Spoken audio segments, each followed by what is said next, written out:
This clip is brought to you by SaveWithConrad.com.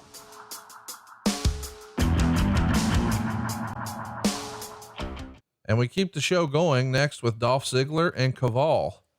I got to tell you, I was a big fan of Low Ki. He was first on my radar back in 2002, I guess. And I just assumed this guy was going to be one of the next big stars in wrestling.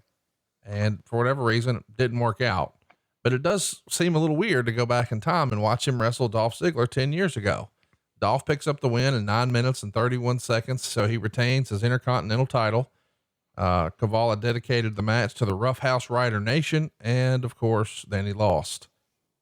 He's going to talk about his cousin Steve and his best friend Nelson, and that's referring, at least in code, to independent wrestling legend Homicide, who I guess had a run with Impact as well.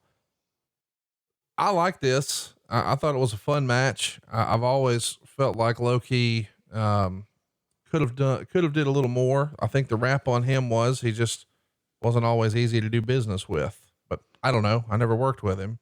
The crowd wasn't all the way into it, but there is a fun finish here. There's a cool spot where Kaval's thrown in the air, but lands on the top rope and comes off with an enziguri for a near fall. It ends with a cradle by Kaval being reversed by Ziggler, who's also holding the tights.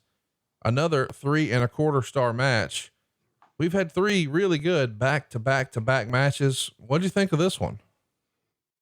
Yeah, I liked it. I thought Kaval had almost an evil look to him. Yeah. If you just looked at his eyes and his facial expression and the way he moved, it's almost an evil thing. I didn't ever look at him as being a baby face. Right. And I think that's probably part of the reason. You know, you've got Dolph out there with Vicky, who had a ton of heat. The moment she started screeching, the place went berserk. Dolph was on the way up. He had already gotten to a stage with his work that he could go out and tear the joint down with everybody. Didn't matter who.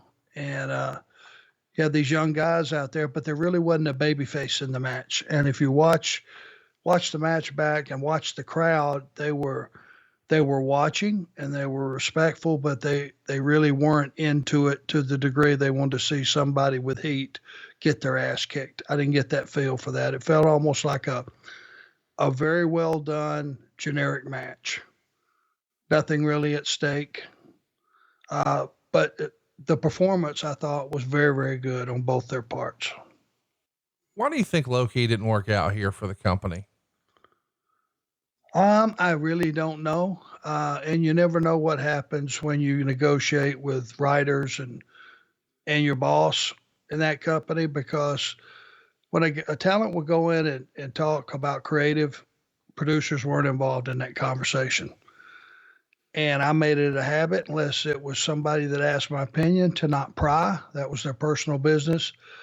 But a lot of guys could walk in to that office where all the creative was located, and if you were iffy or on the bubble, if you said something the wrong way or said the wrong thing, you might walk out of that room being on your downside on the way back. I did hear rumblings about him voicing his opinion, and strongly sometimes. Don't know if it's true or not. I certainly understand that, and in some cases certainly respect it. I know that if you don't speak up and you're right, and you're definitely are right, then you're doing a disservice to yourself and the company. So I don't know why his push wasn't longer or bigger. Not sure. Well, it's a shame. I still think he had an upside. And by the way, he's still young. He's only 41 years old, so he's still got some gas in the tank. Hey, it's Conrad Thompson. Thanks for checking out the podcast here on YouTube. Be sure to hit the subscribe button and the notifications bell so you get a notice anytime we upload some new content. And go save yourself some money right now. If you're in a 30-year loan or you have credit card debt, it's not a matter of if I can save you money. It's a matter of how much. Find out right now for free at SaveWithConrad.com.